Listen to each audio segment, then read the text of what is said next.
Hello, this is Advocate Puneet Bhasin here, and glad to be a part of the TEDx event. And my subject today is social media crimes and privacy issues. Social media today has become a part of our day to day life without even thinking about it for more than a minute. We just scroll from one social media app to the other.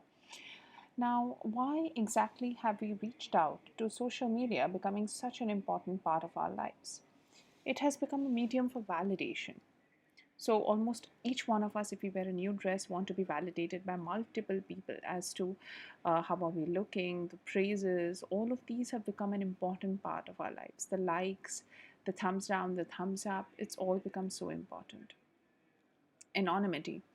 So today we can go about expressing ourselves in an absolute anonymous platform, and we don't even need to reveal our names. We can go about giving reviews. We can comment on people in anonymity, which possibly we wouldn't do if we were doing it in a face-to-face manner. So this gives a lot of ease of expression to people. The need for recognition. Suddenly, you see on Instagram, almost everyone is like a model. Every woman is becoming a model. Every man has become a model, trying to flaunt their bodies, trying to flaunt what they have. Everybody is becoming an influencer. Definitely, the age of fancy mobiles, good cameras has also led to people becoming more and more active on social media, seeking recognition on social media.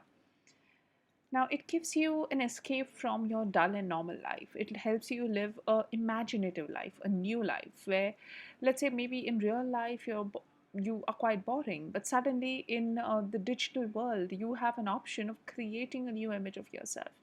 So, a large number of people keep resorting to social media. Definitely, its addictive nature is also one of the things. Now, what tends to happen is people sharing what they eat, what they wear, what they to every single thing about their life which is being shared by them, including their daily routine, is being shared by them on social media. Now, if I give you a simple example, today, if you were to walk on the road and somebody walked beside you and just told you, I had tea today for my morning beverage. After that, I had muesli for breakfast. And then today, I went to drop my kid to school. My kid had fun fair today, and I am going for a holiday to Dubai tomorrow. And you would definitely think the person has lost it. The same situation is what is there today on social media, where people are oversharing and sharing so many things in order to just show that they're leading a happy life. So, a lot of these things are major issues that come about. We really need to think back that do the likes and the reshares on social media genuinely matter? Now, social media crimes are on the rise because definitely this is like an open platform of vulnerability.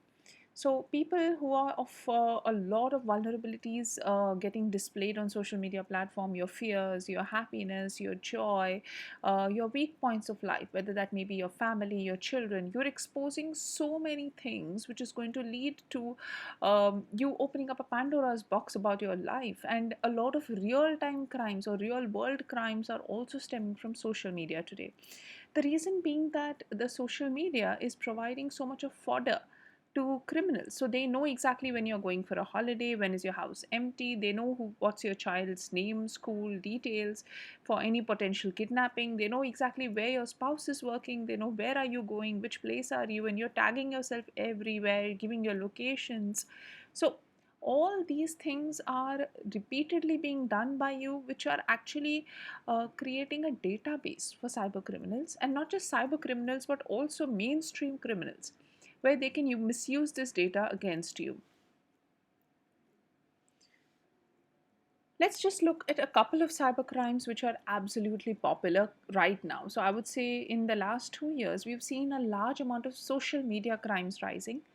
Cyber crimes per se have seen a 500% rise, and in that, financial crimes followed by social media crimes are what would be topping the charts. So, one of the major offenses which we see on the rise is cyber defamation. one of the most common perpetrators of this are ex-employees. So today, anybody who leaves a job or who is sacked takes to social media in order to comment about the same, about their ex-bosses, about their companies, go about revealing confidential information, sometimes simply belittling and making bad statements about them. So this amounts to cyber defamation. Ex-spouses or relationship partners, that's the second category. So today, if any relationship goes sour, whether it may be with your boyfriend, girlfriend, or your spouse, the first thing that people take to doing is uploading revenge porn on websites, going about putting in details on the sites, and mentioning all this publicly on the platforms, sometimes even bad mouthing their partners on social media platforms, common family WhatsApp groups. So all these things create very negative atmosphere. And apart from also that, what tends to happen is that a relationship that could possibly be restored also is absolutely lost in the process. So this kind of sharing of information and data using social media platforms by relationship partners is an absolute disaster, and it's absolutely common also today. So today, almost spouses also trying to get back to each other by posting nasty things on each other's family groups is absolutely common. Competitors. Today, if a competitor wants to bring down another, what is the method that they use? They use social media. You have viral YouTube apps saying that the product of so and so company is absolutely poor. Like, for example, there are multiple spoofed and fake videos. So videos which are genuinely not true. There would be videos of related to a product being so bad that let's say that that particular product is made of cement, or let's say if we are talking about dough that containing plastic, all of which are absolutely rubbish. But these kind of um, uh, data, this kind of YouTube videos containing this kind of information are made viral. There are also medicines, data related to medicines, where competitors in the pharma field go about releasing videos wherein the other company's popular medication, which may be quite popular in the markets, is causing kidney failure, liver failure, something absolutely random in order to be able to tarnish the image of that company and reduce the sales. So we are looking at social media also being used as a platform to bring down your competitors in a very bad way. One of the major offenses that I have seen rising in the last 5 years is revenge porn. So today you see youngsters, they have access to smartphones, they are taking videos left, right, center. If they're in a relationship, they aren't even hesitating to make videos of themselves in different states of nudity with their partners. So I wouldn't even say it is the teenagers or the youngsters. Normally, we are looking at an age group from around 15 years to 50 years. So we have people in this entire spectrum who record all such videos, or sometimes even without the consent of their partners, are using cameras, video phones in order to record such videos. And let's say if something goes sour in the relationship, so a breakup occurs, something happens, then they do not hesitate for a moment also in order to upload this on different pornographic websites, escort websites, and these kind of cases are absolutely common. You may think a lot of these cases are only by men against women, but that would be wrong to say, because there are cases wherein even women have uploaded such content against men. So I would say it's both ways, though again, we say the cases on a higher side would be men against women, but there are cases also of women posting such content about men. This is a very serious offense and requires government legislation that should come in place for revenge porn. There have to be separate agencies to investigate, pull down such videos, considering the extreme rise. So, if you see any pornographic website, there are so many homemade videos over there today. And where do these videos come from? A major portion of these videos are revenge porn. Platforms for child abuse. Now, so many platforms exist where young children are becoming praised to adults who are wanting to misuse them either for sexual pleasure, for basically any other form of domination, and sometimes again for real world crimes like kidnapping. So there are multiple chat rooms that target children. There are also mobile apps and games that target children. And the whole objective of these applications is to go about gaining accessing data about children, controlling children, thereby also encouraging them to indulge in sexual acts online, or maybe getting their location details, which many of these apps are actually tracking children, which leads to child kidnapping, child trafficking. So many of these offenses that we are seeing on the rise are all stemming from social media platforms. Many times children befriend people they don't know on social media, which can have serious ramifications. Mobile apps, games, everywhere where children are involved and they have no idea whom they're dealing with. So these are serious offenses. Another offense which we see on the rise is corporate espionage. Now, if you look at today's HR practices, the most common practice is of hiring people who can bring something to the table for you. So, what does that mean now? It means somebody who's bringing you business connects, somebody who's bringing you business development information, bringing you market information, customer data information, potential data about pricing, other employee related data of another company. So basically what you're talking about is somebody who's picking up the data from the existing company where they're working in and taking it to a new entity.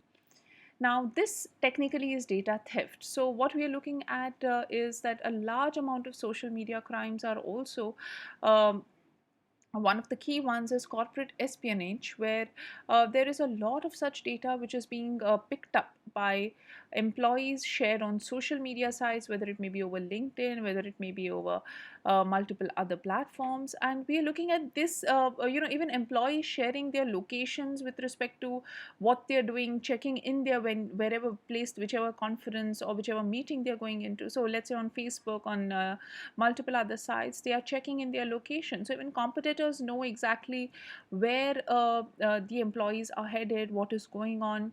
Sharing of company data, which I already mentioned. So multiple social media platforms today have become legitimate ways. So where we are looking at people going about sharing this data. So we would see one case where people are genuinely picking up data and committing data theft, and here where we are seeing people are using different social media platforms, sharing out this data in a very smart way, where let's say they're not using the exact terminology because there's a lot of regulation of content by an organization, but spreading it in a very smart fashion. A lot of strategic information of organizations is also shared in such a fashion where people go about making social media posts at random with respect to critical aspects of the organization. A lot of attention has been gathered by cyberbullying. Cyberbullying is a serious offense today. We've seen a large number of cases of suicides and a lot of people entering into depression because of cyberbullying. Now, what makes this offense so serious? The whole thing is that a bully is simply a person who is seeking to get some kicks out of harassing another person. So he may or may not know the person whom he is harassing. And the more you respond to a bully, the more they're going to go on and on harassing you. There are multiple platforms which are meant for cyberbullying, especially in case of children. You have Charlotte, you have Juicy Campus, where people go about commenting about the different people on their campus in a very detrimental way.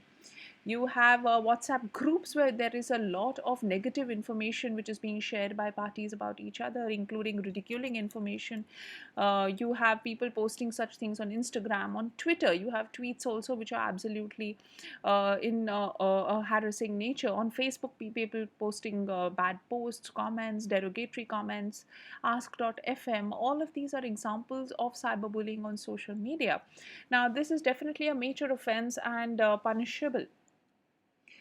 Now, social media, when we are talking about the previous offenses, there are certain things I would not call offenses on social media, but I would say because people themselves are indulging in these activities, they are dangerous. What I call the copycat craze. So I'm sure all of you would have seen this on social media, the selfie craze. Almost everybody was clicking their selfies and posting it on social media, whether it may be WhatsApp or over Facebook. And there have been multiple cases of accidents and dangerous situations in which people fell, including deaths also that happened because of the craze of selfies. The next is the ice bucket challenge. Now, do you really think putting ice on your head by filling it up in a bucket and pouring it over your head is genuinely social service? It never really made any sense on a lot of levels, but definitely it became an absolutely viral challenge merely because of the copycat nature. So people went about copying it so vigorously that you had so many people throwing ice on themselves and then nominating other people to throw ice on themselves. So, how many people genuinely donated becomes a question. So the whole concept was that people throw ice on themselves and then, they make a donation, or that, if they're not able to do it, they make a donation. And the truth is, how many people genuinely donated? It just became a copycat craze at some point of time. The Kiki challenge. Another very stupid challenge where people went about risking their lives and dancing in front of cars, dancing in moving cars, jumping out of cars and dancing. All these kinds of crazy things that have occurred. The Momo challenge, also one such kind of a challenge, which only was like a copycat craze, which led to a large number of accidents.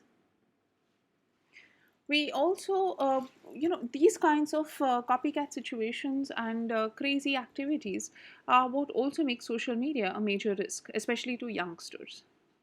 Now, let's shift to looking at the privacy issues that are posed by social media. Now, social media, where you're sharing so much of your data, do you ever think that they are providing you free services and free happiness by giving you a platform to connect with your friends? There isn't anything called a free lunch in this world. So, primarily, they are actually violating your privacy to a great extent. So, to the extent that you are profiled, your likes, dislikes are profiled, there have been multiple cases where marketing agencies receive all this data whereby, there's targeted marketing. Like, haven't you noticed? You would have just been WhatsApping or messaging or discussing with somebody about your plan to travel to a particular city, and promptly after that, when you open social media, you start getting offers and options with respect to exactly what you wanted. So, that level of profiling is what we are looking at. What you really need to start thinking with respect to privacy now is that these applications are any which case collecting your data, but how can you safeguard yourself? First of all, think, are you oversharing on social media? Is what you're sharing genuinely required? And keep a tab on how much you share. There is a lot of subtle manipulation happening through social media. So we all already are aware how there have been elections and multiple other things also. As a matter of fact, today even all product marketing is a methodology of subtle manipulation using social media. So the power of social media is tremendous. So you need to know how much you're sharing and how you can be profiled for that. The more you share, the more you will be profiled and the more you're targeted with respect to manipulation also. Today, there is no concept of consent with respect to your data on social media. So, you possibly are the only person who has to control what you share, and that is what will determine the repercussions with respect to it. Now, I would like to actually, towards the end of this talk, come to a very serious offense that also is being perpetuated using social media, which is cyber terrorism. Today, social media has become a hotbed also for cyber terrorists, and it's also a methodology where terrorism is perpetuated, whereby a lot of people are inducted, they're profiled, they're targeted, and based on their ideologies and how they can be manipulated, they're pulled into terrorism. There is a lot of usage of social media today to create social and public unrest. So where elements go about making such kind of viral posts which are bound to create an unrest in society against the government, bringing up cases, sensationalizing them, manipulating the citizens. All of this is absolutely common today. I'm sure all of you are also watching such videos. Creating animosity amongst groups and different religious sections of society. So you have a lot of WhatsApp videos, memes, all of these things circulated over social media in order to create animosity amongst different castes, sects, religious bodies within a country. So this is something which we have been seeing for almost the last 3 years, and I'd say in the last 1 year, it's absolutely on the rise. A lot of cases are also absolutely manipulated. The facts are completely changed. They're sensationalized to create unrest. And this we have seen with multiple cases related to crimes also, where it seems very unlikely that a crime occurs and suddenly it's viral over social media overnight. And on social media, the person who's making the video or the post clearly knows what time the offense occurred, who committed the offense, how did the offense occur. They have a full story, they have all the evidence available. And it seems really strange that how is it that the police is not able to get all this, but some person who's created a video or article has gone absolute and has all the information, and this has gone viral. The strange thing is, if the person knew so much, why didn't they save the person who was a victim at that point of time? So, all of these things are absolutely situations we should sit back and think that if somebody knows so much about a crime that has happened, why didn't they take the step forward and save the person? Why is it that this information is so viral over social media? And, the whole thing is we need to question what we believe and what we don't over social media. It's absolutely important, is what I say. Today, we live in a generation where people blindly believe everything Google says, everything that comes on the internet. So we need to take a step back and think that we are actually intellectual individuals, and we should know the source of information before just blindly believing anything and everything on social media. With this, I come to an end of my talk, and I would definitely want all of you to stay safe over social media. Think before you forward, think before you click. If you're a victim of cyberbullying, deal with it smartly, report to the nearest police station. Even if you're a victim of revenge porn, any other form of offense, cyber defamation, please don't hesitate to take legal action. Thank you.